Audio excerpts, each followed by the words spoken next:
Nama saya Franz, saya kerja di salah satu perusahaan swasta di Jakarta Utara. Halo, nama saya Angel. Sehari-hari saya bekerja sebagai ibu rumah tangga. Kalau saya duluan tuh mulai di 2017, waktu itu BTC masih di harga 30-an juta. Kalau saya juga sama di tahun 2017. Tapi waktu itu trans dulu baru saya bikin akun. Tapi baru aktif trading di tahun 2019 karena baru resign dari kerjaan.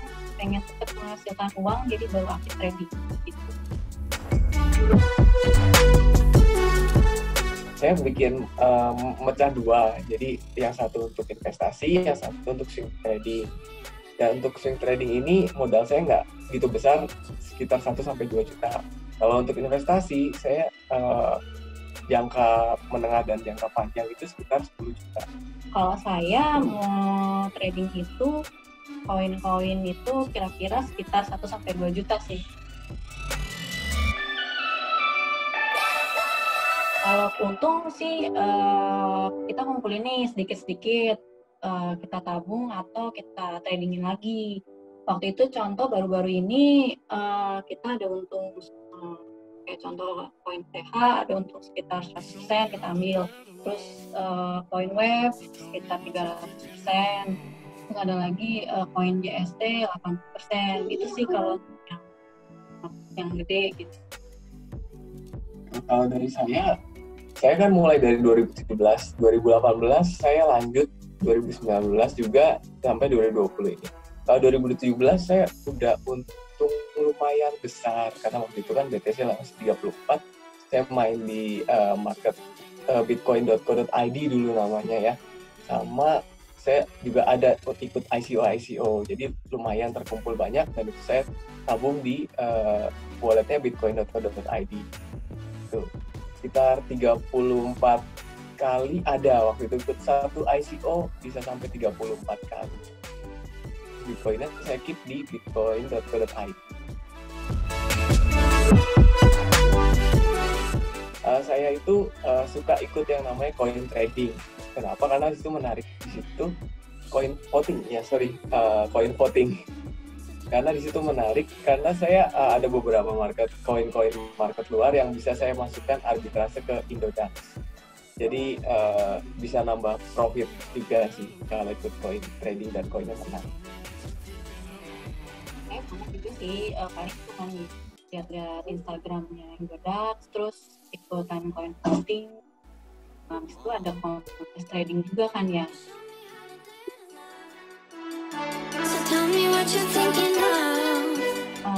Dukanya waktu itu kan tahun 2017 nih kita baru mulai ikut trading nih.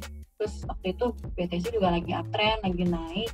Kita untung lumayan besar dari situ, dari modal kecil bisa untung gede, ya kira-kira bisa buat lunasi mobil itu ya kan.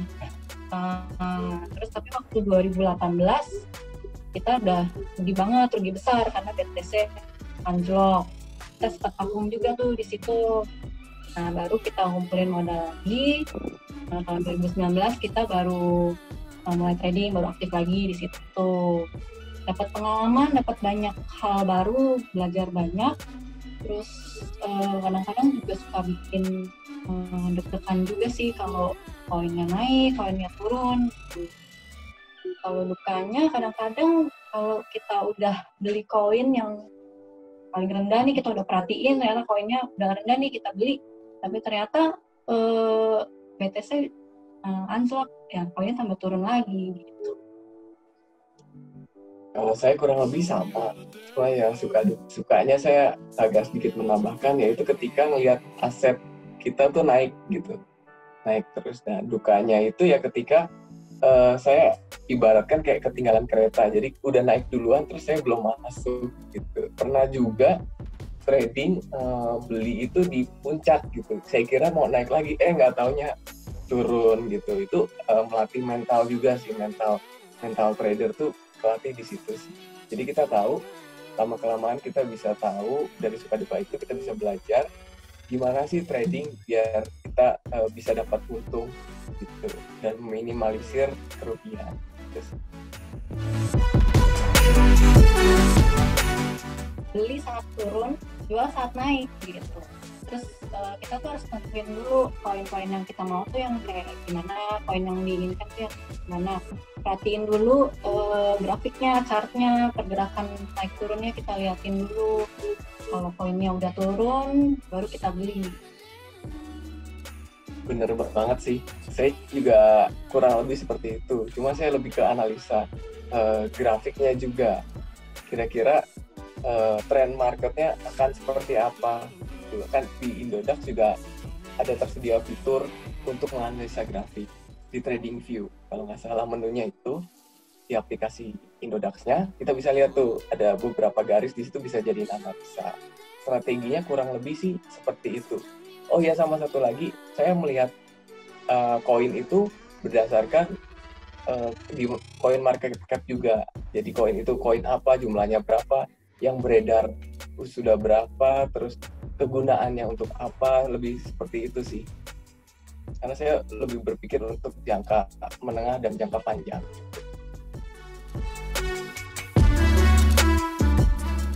Oke, kalau saya itu dari dulu saya suka yang namanya Ethereum, ETH. Dan itu saya suka sih. Dari dulu saya memang favorit saya di situ. Saya investasi untuk jangka panjangnya juga oke di situ.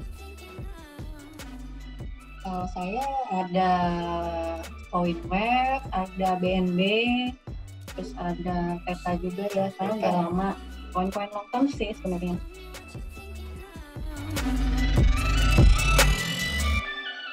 Saya itu 2017 yang saya tahu di Indonesia marketnya hanya bitcoin.co.id, dan itu market pertama yang saya kenal, dan di situ saya trust ke Indodax karena memang saya untuk setor IDR gampang, untuk narik pun gampang. Selama ini belum pernah ada yang namanya kendala, jadi enak buat diakses. Terus ada beberapa juga yang kebetulan kenal, ya jadi udah kenal lama dan dia di Indodax gitu, jadi lebih trust. Kalau menurut saya ya, Indodax tuh bisa dipercaya sih sebagai platform jual beli Bitcoin dan aset digital yang lain. Indodax juga ada aplikasi yang emang mudah banget kita buat trading kapan aja, mana aja gitu. Jadi mendukung kita tuh lebih mudah trading.